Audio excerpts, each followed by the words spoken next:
ہم تو بڑی جلدی کہہ دیتے ہیں نا کہ کیا فائدہ اسے اس کی نماز کا، کیا فائدہ اسے اس کی عبادت کا۔ حضور صلی اللہ علیہ وسلم کی جب بارگاہ میں یہ سوال پوچھا گیا کہ حضور رات کو عبادت بھی ٹھیک کرتا ہے اور سویرے چوری بھی کرتا ہے، تو حکم کیا ہے؟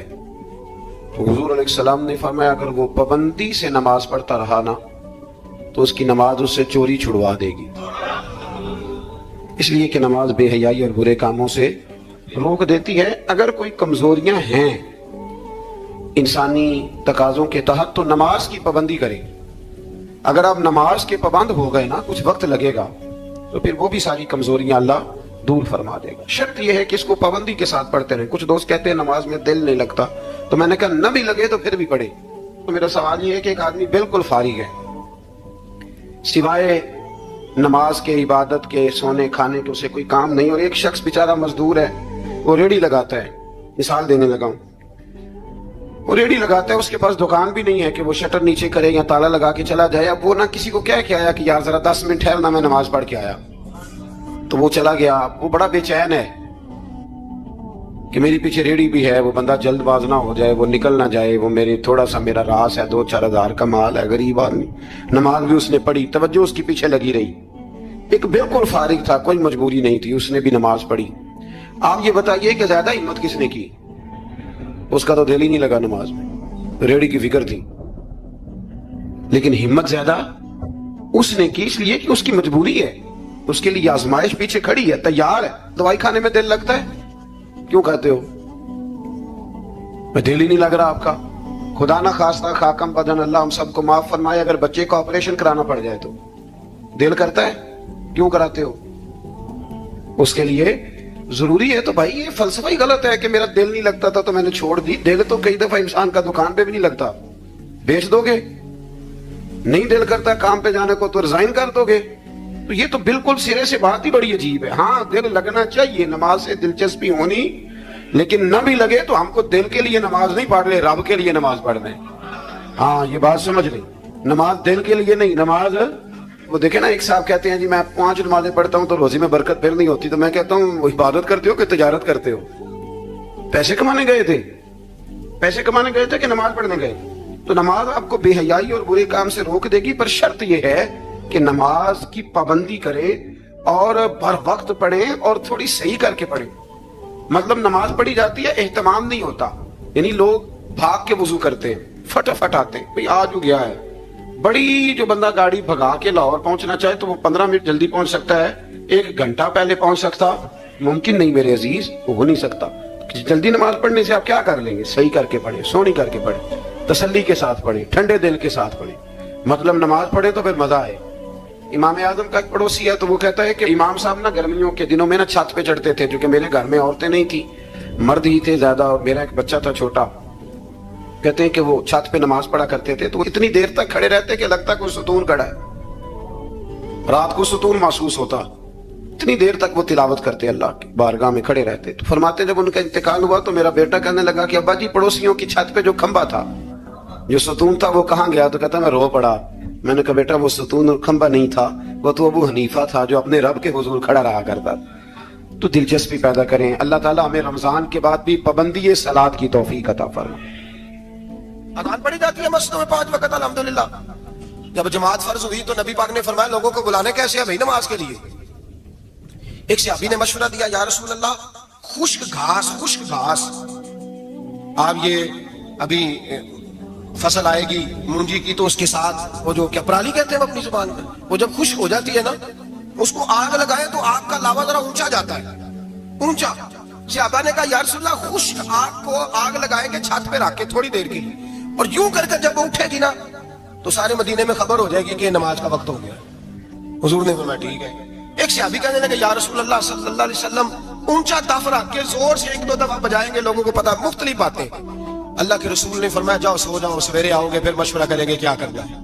اور مالک بھی دیکھے کتنا کریم ہے، جو جماعت کا حکم بھیج سکتا ہے وہ اذان کا نہیں بھیج سکتا، لیکن وہ کہتا ہے لوگ کہیں میرے مصطفیٰ کا دروازہ چھوڑ نہ جائے۔ فرماتا ہے جاؤ میں نے نماز فرض کر دی ہے، طریقہ بھی میرا نبی بتائے گا اور اذان کے سلیقے بھی میرے مصطفیٰ ہی سکھائے گا۔ سویرے صحابہ اٹھ کے آئے تو حضرت عمر فاروق آئے کہنے لگے حضور میں نے خواب دیکھی ہے۔ حضور نے فرمایا تم نے بھی دیکھی ہے اور بھی کئیوں نے دیکھی ہے۔ یا رسول اللہ کیا؟ فرمایا چلو سناؤ۔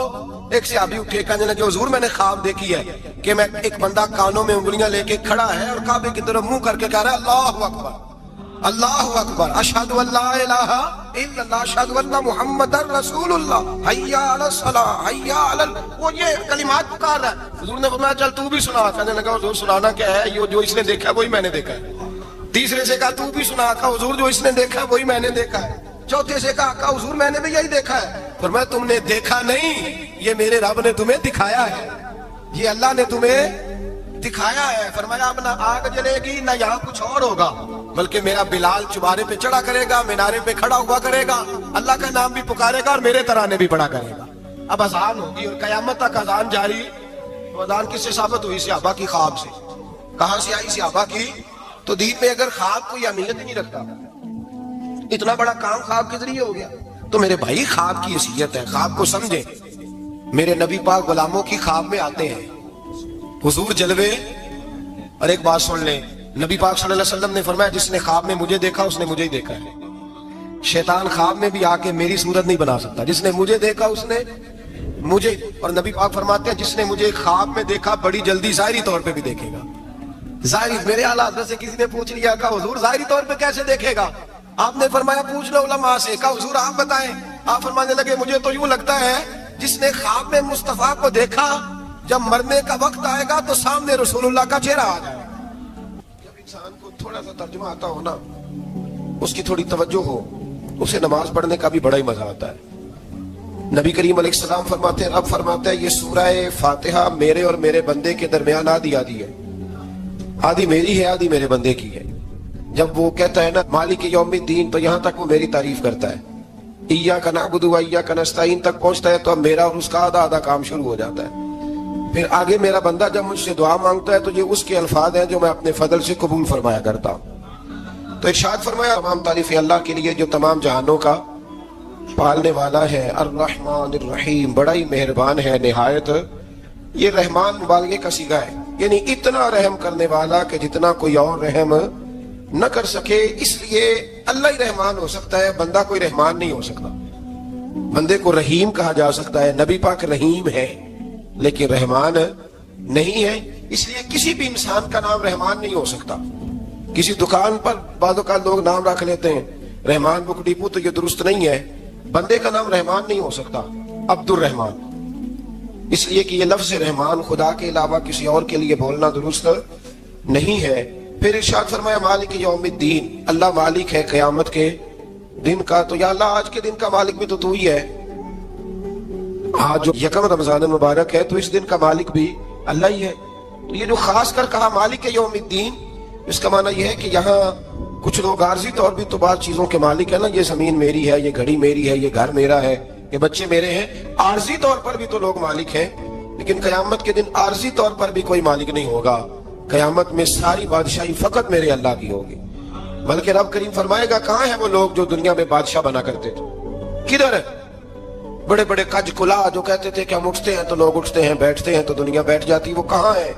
جب کوئی نہیں بولے گا تو رب فرمائے گا للہ الواحد القہار، آج ایک رب واحد اور قہار کی حکمرانی ہے. پھر ارشاد فرمایا ایاک نعبد و ایاک نستعین، بے شک ہم تیری ہی عبادت کرتے ہیں اور تجھی سے مدد چاہتے ہیں. عبادت بھی اللہ کی ہے اور مدد بھی.